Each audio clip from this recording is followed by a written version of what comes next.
Hello and welcome. I am Alex, the industrial engineer, and today's video is the first part in a series on operations scheduling.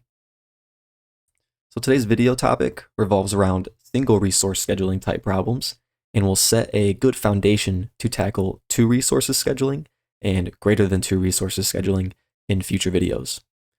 We will cover a handful of preset methodologies and algorithms to solve single resource scheduling problems, including those circled here. At the end of the video, the brute force approach will also be applied, and this brute force approach is not singular to operations scheduling, it can be applied to other areas as well. So I believe the best way to teach anything really is to dive into a problem and start analyzing. While I am reading off the question, I urge you to think to yourself how you would answer it.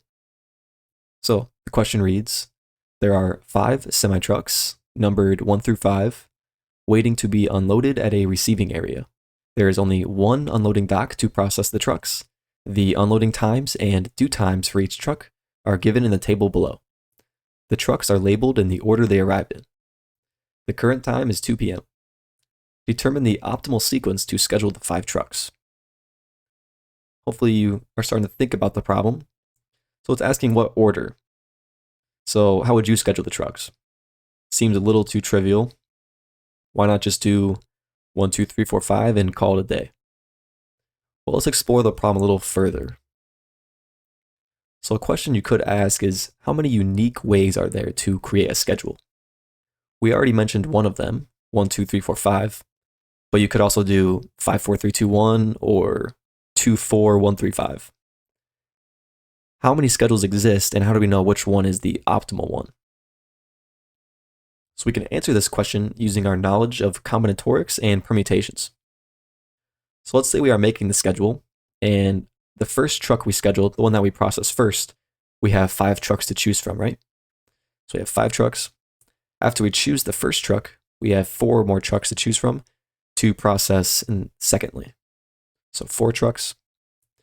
And then after we choose that truck, we have 3 left, and etc. We know that if we multiply these values, which is also equal to 5 factorial, we get a number 120. What this tells us is there are 120 unique schedules possible. If you are skeptical of this number, we will see all 120 permutations later in this video. So that's all in good, but now you may be wondering, how do we pick the best schedule? What makes one schedule better than the other? So what makes a sequence good? On the left-hand side, I have 3 random sequences that could be the answer to the question. And the right-hand side shows a handful of performance metrics that we can calculate for each schedule. These metrics help us compare sequences head-to-head, allowing us to choose the best schedule. So the important metric you want to look at is really dependent on the situation. For this problem, the tardiness metrics are arguably the most important. We don't want truck drivers to be waiting in our facility for hours on end. So we may want to look at reducing the maximum tardiness as our performance metric. At this point, we know there are 120 schedules to choose from, and we know how to compare these schedules. But how do we generate schedules? Do we just choose random numbers and submit that? Here are some methodologies that are the presets I mentioned earlier. And due to the amount of content that will be covered in this video, and the fact that you can rewind the video, I will cover these methods in a quick manner, but I hope you realize how intuitive the methods are in creating schedules and helping us find a solution to the problem. So we'll start with the first one on the list, that is first come, first serve. So maybe you thought that doing 1, 2, 3, 4, 5 was the smartest decision. This is what the first come, first serve approach instructs us to do. So this method ensures fairness, but often does not optimize the performance measurements, and we'll see that. So I'm going to fill out this table quickly. As we see here, we just did 1, 2, 3, 4, 5 in that order down here. And the rest of the table fills out from the given information. Now, also the performance metrics were calculated on the right-hand side over here. And I'll show how these were calculated for this first preset, But in the future, we'll just go right through them and we'll compare all of them at the end of the video. So the number of tardy jobs is simply counting in this column any number greater than 0. We have two numbers, there's 2 tardy jobs. Now the next one down is the MFT, or the mean flow time. So the question said we started at 2 p.m. and the mean flow time is simply taking the timestamps each job completed and averaging them. So the first job completed 15 minutes past the start time, the second job at 40, the third job at 70 minutes past the start time, and then 88, and then 110. So you simply average these numbers, add them all up, divide by 5, and that is our mean flow time of 64.6. The mean tardiness, or MT, is the tardiness column. You add all these numbers up and you divide by 5. Not by 2, but by 5. That gets you 21.6 minutes per truck. And the MS, or the make span, is 110 minutes. That number popped up down here in calculating the mean flow time. So the make span is the total time it took to complete all the jobs, or all the trucks in our case. And it will be 110 throughout the entire video. So that's the first come, first serve approach. You just, very straightforward, schedule in the order they arrived. Well, now let's look at the shortest processing time. So now jobs are scheduled by their processing times from smallest to largest. And this approach minimizes the mean flow time, mean waiting time, and the mean lateness, or the mean tardiness, as we have. So this sequence is 1, 4, 5, 2, 3. And we end up getting 3 tardy jobs this time. And we get a 58.6 mean flow time, which we know is the smallest flow time we will see throughout the entire video, because we know that the shortest processing time approach minimizes this. So this is really important. If you know what objective you're after, and if there's a preset that aligns with that objective, definitely go with the preset. It'll save you a lot of time. All right, we'll go on to the next method, the earliest due date. So similar to the last 2 approaches, jobs are scheduled in order of any given data, so by their due times here. This sequence looks like 1, 5, 2, 4, 3, and this method minimizes the maximum lateness. So you see the mean flow time went up from the shortest processing time approach, but our mean tardiness is now the minimized number. So MT, 15.8, that's the smallest number we're going to see throughout the video. All right, so we'll move on to Moore's algorithm. And the first step in Moore's algorithm is actually doing the earliest due date approach. That's why our table is already filled out. What Moore's algorithm does is it minimizes the number of late jobs. So currently we have 4 out of 5 tardy jobs. Keep that number in mind. So to start Moore's algorithm, we're going to go top down from this list. So truck 1 has 0 tardiness, that one's going to stay. Truck 2 has 7 tardiness. So any number greater than 0, we're going to take that and put it at the end of the sequence. So the next slide just does just that. We took out number 5 and put it at the bottom. Every other job or truck moves up in the list. And the numbers were recalculated, and we start the algorithm again. Truck 1 still has the 0 tardiness. Truck 2 also 0. Truck 3 also 0. Or I guess job 3. And now we get to truck 3, or job 4, and we have our first tardiness greater than 0. So the same thing. We move job 3, or truck 3, to the end of the list. We notice that we still have 2 tardy jobs, so that didn't change, but our mean flow time and our mean tardiness did improve slightly. So this table here is our final answer for the Moore's algorithm. Remember, we went from 4 tardy jobs to 2 tardy jobs after applying Moore's algorithm. So now we know that throughout the entire 120 schedules possible, you're only going to find a minimum of 2 tardy jobs. All right, so moving on to the next preset method is the least slack time. So this just adds another step. Instead of using the given information like the processing times or the due times, we're going to calculate the slack time for each truck and order from lowest slack time to largest slack time. So we'll show this here. The current time, again, is 2 p.m. at the start. And the slack time equation is the due time minus the current time of 2 p.m. minus the processing time, or in our case, the unloading time. And we see here that truck 5 has the lowest slack time, so that will be scheduled first, and the table will be filled out. This process is now going to continue, so we're going to start at 2:22 now, since we scheduled truck 5, and we're going to recalculate the slack times, and we notice that truck 1 has the smallest time, so that goes next. And this continues. This will now be truck 2, and then truck 4, and then truck 3 will be last. What the slack time aims to do is balances job lateness with flow time. So it balances the shortest processing time approach with the earliest due date approach. All right, moving on, we have the critical ratio method. So jobs are scheduled by their critical ratio. This is very similar to the last one. Instead of calculating the slack times, we're going to calculate the critical ratio. The critical ratio equation is due time minus the current time divided by processing time or unloading time. This uses all of these same variables in calculating the slack time. So we'll just do that same process. The current time is 2 p.m. and we calculate our critical ratios here. We see that truck 5 has the lowest critical ratio, so that will go first. And again, this process continues. I'll kind of speed through it here. And then we have obviously truck 2, truck 4, and then truck 3.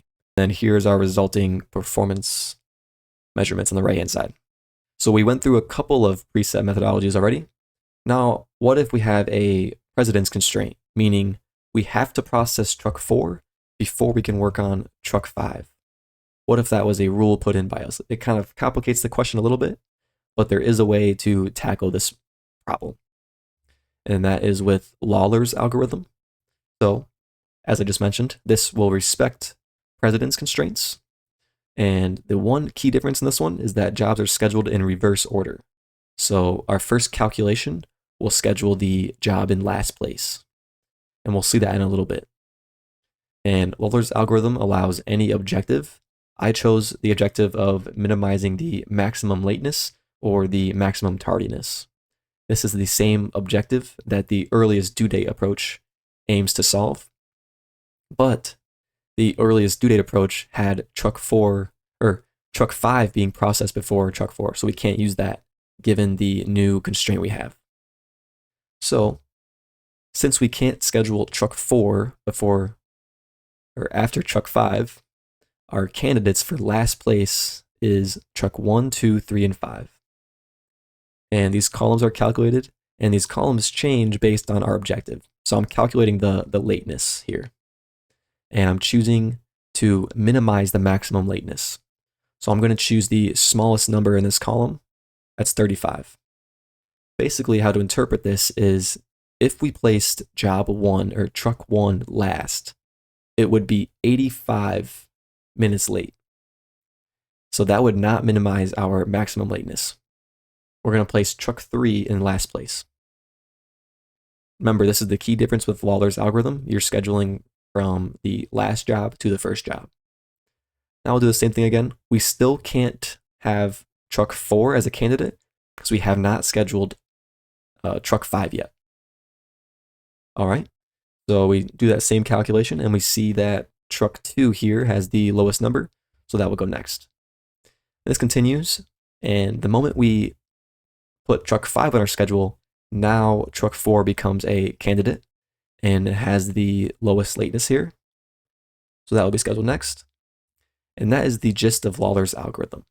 Now I compiled all of the results we've seen throughout the video so far to compare head-to-head the different schedules. So I'm going to go by each column and highlight the minimized numbers. So for tardy jobs, the first come first serve and Moore's algorithm had the lowest tardy jobs amount of 2. And we know that this is the lowest number possible. There is not a schedule where there's one tardy job only. The mean flow time is minimized in the shortest processing time and Lawler's. Mean tardiness, the minimum number was found in the earliest due date. And the max tardiness many of the sequences minimize this number. I also put the sequences next to each column here so we can compare what they look like. So first come, first serve, remember that was the 1, 2, 3, 4, 5. And we can kind of compare what these different schedules look like. So I mentioned earlier that the tardiness metrics were maybe the more important ones to look at to find the optimal schedule. So if we were only concerned with the tardiness metrics, then maybe the earliest due date or Moore's algorithm are going to be our best bet to pick for our final answer. But remember, there's 120 possible schedules. What if we were able to look at all of them and compare performance metrics across the entire board? Well, this is known as the brute force approach, and I'll jump over to Excel to show how this was implemented. All right, so we are now on Excel, and I set up the same problem in this workbook here. We have our given data shown here, and our schedules shown here. So we can put any sequence here. I just have 1, 2, 3, 4, 5 right now, and I'm able to calculate those same performance metrics that we've seen throughout the video thus far. So remember, we calculated there's 120 different ways or different schedules possible, and I'm showing all of those permutations here. So I'll kind of just go way to the bottom here and show you 120. So we're going to show off the brute force approach here using some VBA code. What this code will do is it will go down this list here. It'll take the first row, plug it in here, and then take note of these metrics, and then go to the next row, plug it in, take note of the metrics, and it'll do that for all 120. So please keep your attention over here at these numbers, and we'll see how quick this can be calculated. All right. And there we go. All 120 of them were just processed, and those results are shown to the right over here. So here's 1 through 120. We have all the metrics here, and then I calculated a score. So what this score is, the total score, is it averages all of these numbers. Kind of see it down here. It's 55.64. That's our total score. And then the tardy score only averages these metrics here, only the ones that deal with tardiness. That's 34.53. So what we can do is we'll make this into a table. And what we can do now is filter these by the score. So we'll look at the total score first, and we'll go smallest to largest. And the lowest score is the best one, and that comes with permutation 23. So we'll go to our list here, 23.